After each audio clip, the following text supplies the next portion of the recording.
The first part of the day in our core teams was team development, and we did the NASA Survival on the Moon experiment, where people had to identify which items they would choose by priority if they were stuck on the moon.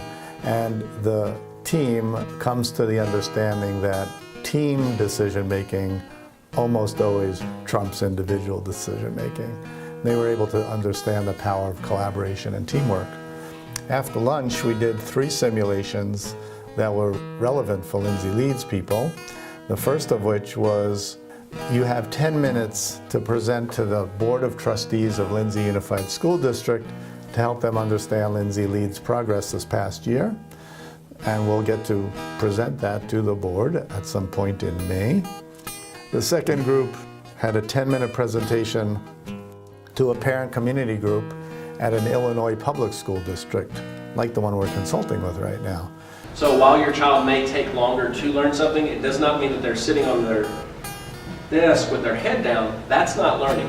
There are going to be multiple measures and multiple activities and evidences along the way, even though they have not mastered it. So it doesn't mean that the mastery level may not have been achieved, but there is learning that is continuously taking place. They have several innovative learner-centered initiatives, but they're considering full district adoption.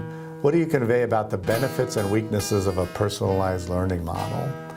And finally, the third scenario was that Lindsay High School will be hiring a new principal and vice principal this year, and you have a 10-minute presentation to orient them to the performance-based system and the work of Lindsay Leads. Each of those groups then presented out and got what we call a dolphin tank or a modified shark tank, got positive, warm, and critical, cool feedback about their presentations to integrate them into a continuous improvement process to make them better and better.